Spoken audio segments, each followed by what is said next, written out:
Playing and performing through pain. You had a legendary picture that we're gonna pull up right here.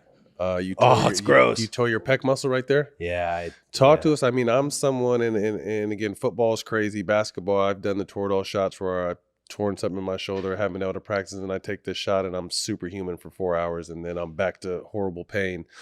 You being able to perform through pain and not allow it to affect your mental and still go out there and put on performance. What are some of the stuff that you guys have to do, in particular with this injury right here, that you had to do to get your mind in the right place to be able to make it through this night? This is what a brutal picture. But that's, to me, like, as a fan, you're a fucking warrior. You know what I mean? For you to be able to play or perform through something like that, you know, obviously the admiration goes through the roof, but it's that's not the only time you've been hurt. There's a number of times where you had to get through it. This was, there was really no element of preparation because I'll be honest, I didn't think I would be able to wrestle.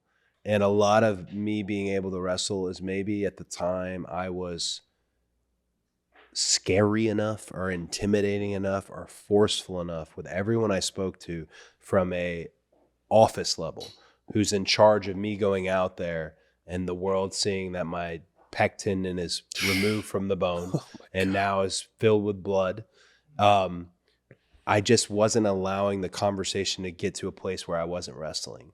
We were the main event. Peacock had seen a big surge in subs for Hell in the Cell, and I'd also not been the main event before. I'd come back to WrestleMania. I'd wrestled Seth Rollins. Amazing. Wrestled McNick the next month at Backlash. So we've done two. Now we're the main event, and we're finishing it off in Hell in the Cell, which is one of wrestling's best creations. And we're the main event, All-State Arena in Chicago, which has not always been a market that liked me. It's a real pro-punk market, and they liked me, but I always had to earn them over. I just couldn't leave them hanging. There was nothing else that could have been the main event. And I don't mean that with any braggadocio. There wasn't. So I hid, really, was my preparation. The night before, one doctor looked at it. My own physician said, well, it can't get any worse because it was torn. I had strength in my fingers and things of that nature. But WWE is also very adamant about there's no substance abuse in this company anymore. None. The 80s are over. We've got to be healthy. We've got to be clean. So people ask all the time if I had any like pain medication or anything of that nature. I had 4 baby aspirin. Really? Because they didn't even have regular Advil. Now, if they had regular Advil, I would have had it. But They had that baby aspirin. For this match, I was fine until a couple minutes in. And then I remember at the time being told, hey, if you're in pain, we are going to stop it. There's nothing to prove here. If you're in pain, we are going to stop it. And my thought was, how would you know? We're pretending to be in pain. Like, what level of pain are you going to go, oh, that's right? So I'm walking this tightrope the whole match, not sure if they're just going to ring the bell. But Seth was the perfect person to be in there with me, Seth Rollins. And the crazy thing about this photo is Seth Rollins and I recently wrestled at Crown Jewel, and Seth finally beat me. I'd beat him 3 times before. Nobody had sweeped him like that. But he tore I don't know. I want to say his rotator cuff.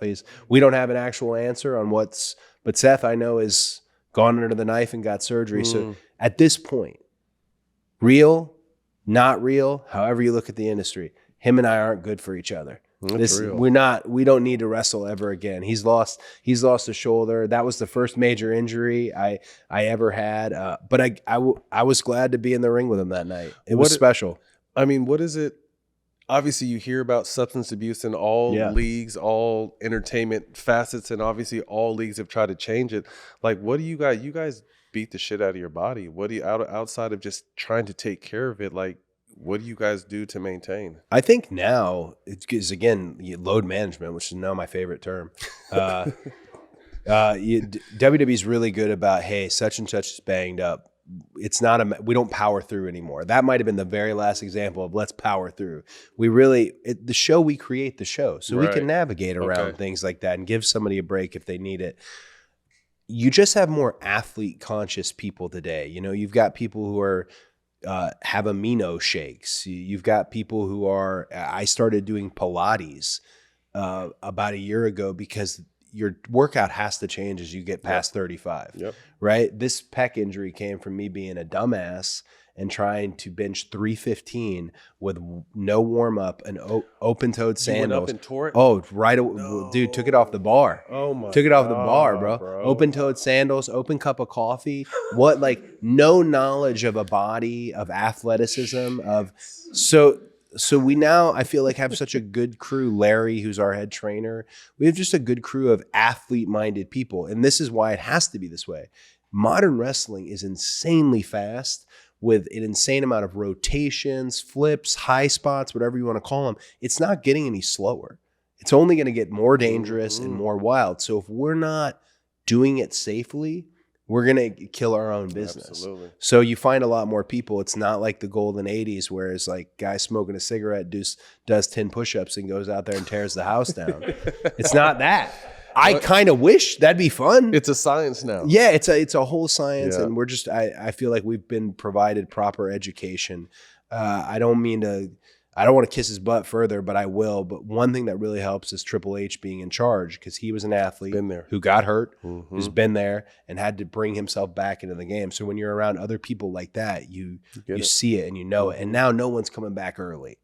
There's no one like, hey, they gave me 7 months, but I'll be back in 4. No. You'll be back in 7. You'll be back in 7, and you'll be good. We'll be waiting for you. Yeah, we'll be waiting. It will be here when you come back. Yeah. So just a lot more athlete-minded and smart businessmen and women.